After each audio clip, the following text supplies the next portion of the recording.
Sekiro is hard. Well, of course, it is a From Software game, the company who made Dark Souls, but unlike Dark Souls, Sekiro काफी different है. And one of the main difference ये है कि जहाँ Dark Souls में अगर तुम किसी boss पे stuck हो जाते हो, so you can just grind some souls and level up and upgrade your weapons enough to destroy boss. But in Sekiro, you just have one sword and you can't upgrade any weapon. I mean कुछ prosthetic tools और कुछ skills मिलती हैं, but वो dark souls जितना मतलब variety की नहीं होती हैं कि तुम्हें और कुछ ज़्यादा ही फ़ायदा दे. तुम्हें बस अपनी स्किल्स पे ही रिलाई करना पड़ता है. अब मैं ये नहीं कह रहा कि डार्क सोल्स ज़्यादा इजी है या फिर सेकिरो ज़्यादा इजी है.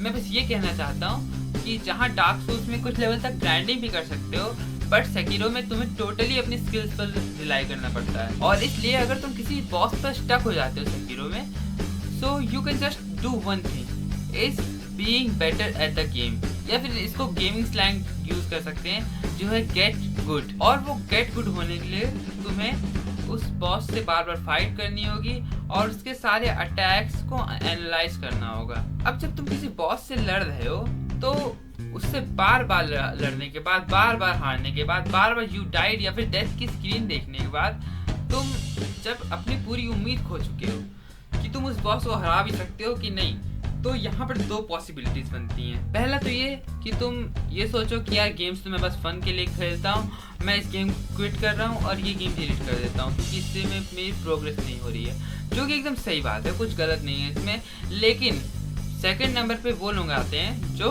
उस बॉस से लड़ेंगे जब तक उस बॉस को ना हरा दे, और ऐसे लड़ते लड़ते उस बॉस में परफेक्ट हो जाएंगे. इवन दो दोनों लोगों ने ही बार बार डेथ की स्क्रीन देखी हैं, बार बार वो लोग हारे हैं, बट एक ने गिव अप कर दिया, एक ने गिव अप नहीं किया. अब पर्सनली अगर मैं अपने एक्सपीरियंस की बात करूँ सेकिरो से, तो मैं सबसे ज़्यादा किसी बॉस से मरा था तो वो मरा था पहली बार गेनिचिरो से. तो गेनिचिरो से जब पहली बार फाइट होती है, मैं लेडी बटरफ्लाई या फिर मैं किसी भी बॉस से अदर देन ग्योबू मैं किसी से भी नहीं लड़ा था.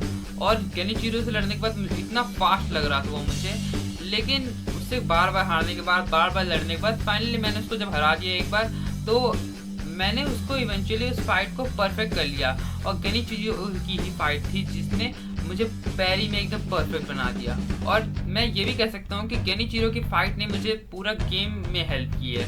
लाइक गेनिचिरो फाइट ने जितना कुछ सिखा दिया मुझे कि मुझे फाइनल बॉस जो कि ईसिन द स्वॉर्ड सेंट है, वो तक मुझे बिल्कुल भी हार्ड नहीं लगा. और गेनिचिरो के हराने के बाद बेसिकली कोई भी मेरे आगे बैरियर नहीं बन पाया गेम के कंपटीशन को रोकने का. And now when I am good at parrying कुछ bosses like Orin of the water, Emma, lady butterfly and especially Genichiro, इन सबसे फाइट करते वक्त एकदम बिल्कुल भी मुझे ऐसा नहीं लगता कि मैं इनसे फाइट कर रहा हूँ.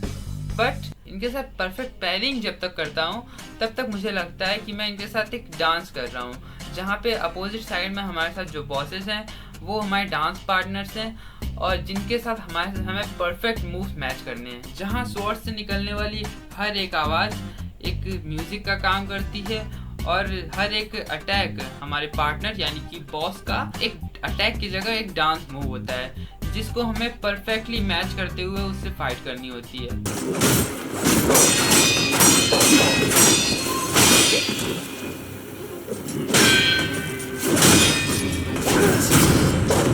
और पैरी के अगर हम लोग परफेक्ट करते हैं तो सेकिरो हम लोग को एक रिवॉर्ड भी देता है. वो होता है एक प्यारी सी म्यूजिक जो कि स्वॉर्ड से निकल रही होती है, स्वॉर्ड की टकराने वाला म्यूजिक. अब ये जो मैं इतनी देर से ये बातें कर रहा हूँ उसका ये फिलहाल मतलब क्या है? ये वीडियो के टॉपिक से कुछ मैच होता है? हाँ बिल्कुल. तो अगर सेकिरो के इस बिहेवियर को अपने रियल लाइफ से कंपेयर करें तो सेकिरो के बॉसेस जो हैं वो एक तरह से हमारी लाइफ में प्रॉब्लम्स ही हैं जिनको या तो हम लोग फाइट करके ओवरकम कर सकते हैं या तो उनको कम्प्लीटली इग्नोर करके एक नए पाथ पे जा सकते हैं जो कि हमारा कंफर्ट जोन वाला पाथ होता है. अब कंफर्ट जोन वाले पाथ में जाकर अब नॉर्मल जिंदगी भी जी सकते हो, या तो कंफर्ट जोन को हटाकर अपनी लाइफ में कुछ नया ट्राई करके, कुछ मुश्किल ट्राई करके उसको ओवरकम करके और इवेंचुअली उसको परफेक्ट करके अपनी स्किल्स को और इम्प्रूव कर सकते हो और इवेंचुअली उसके साथ रिवॉर्ड तो मिलता ही है. So this was my perspective on Sekiro, the art of not giving up.